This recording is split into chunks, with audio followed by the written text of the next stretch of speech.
John chapter 13. Before the Passover festival, Jesus knew that his hour had come to depart from this world to the Father. Having loved his own who were in the world, he loved them to the end. Now by the time of supper, the devil had already put it into the heart of Judas, Simon Iscariot's son, to betray him. Jesus knew that the Father had given everything into his hands, that he had come back from God, and that he was going back to God. So he got up from supper, laid aside his robe, took a towel and tied it around himself.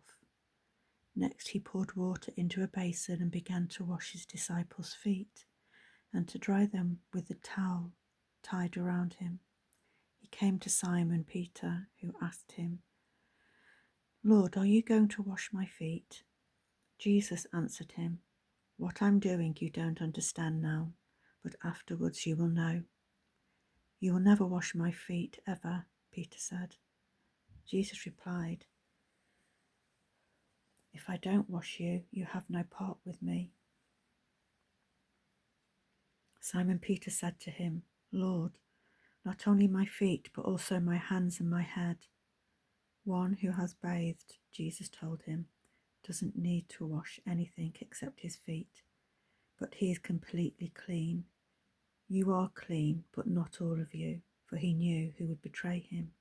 This is why he said, "You are not all clean."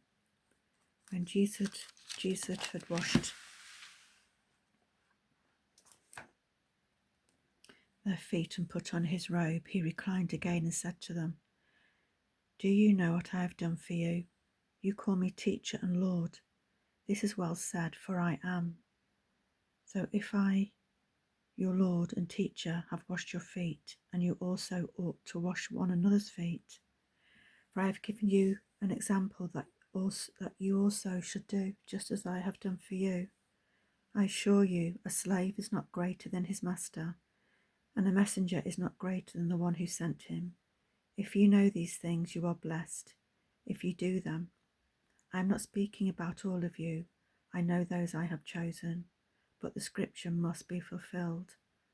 The one who eats my bread has raised his heel against me.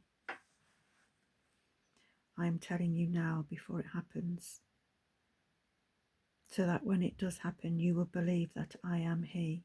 I assure you, the one who receives whomever I send receives me, and the one who receives me receives him who sent me."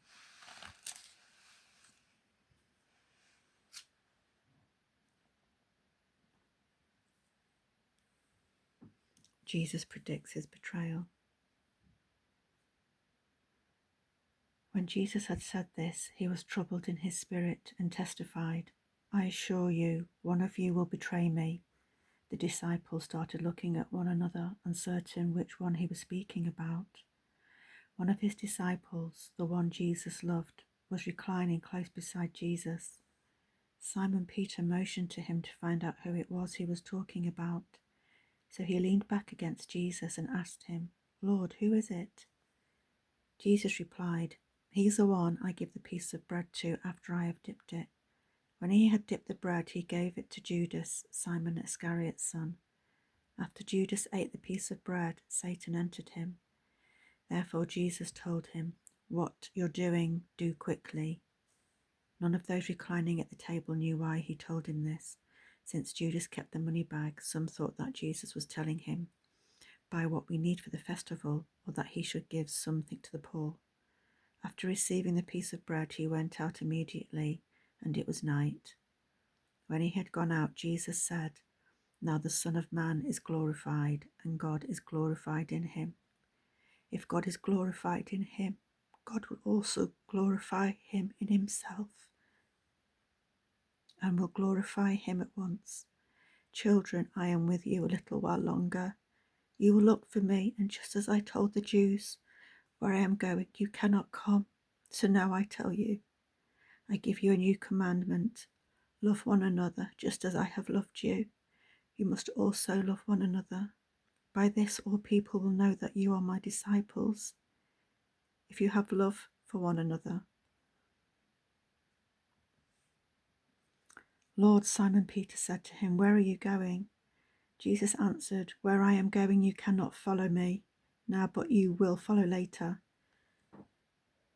Lord, Peter asked, why can't I follow you now? I will lay down my life for you. Jesus replied, will you lay down your life for me? I assure you, a rooster will not crow until you have denied me 3 times.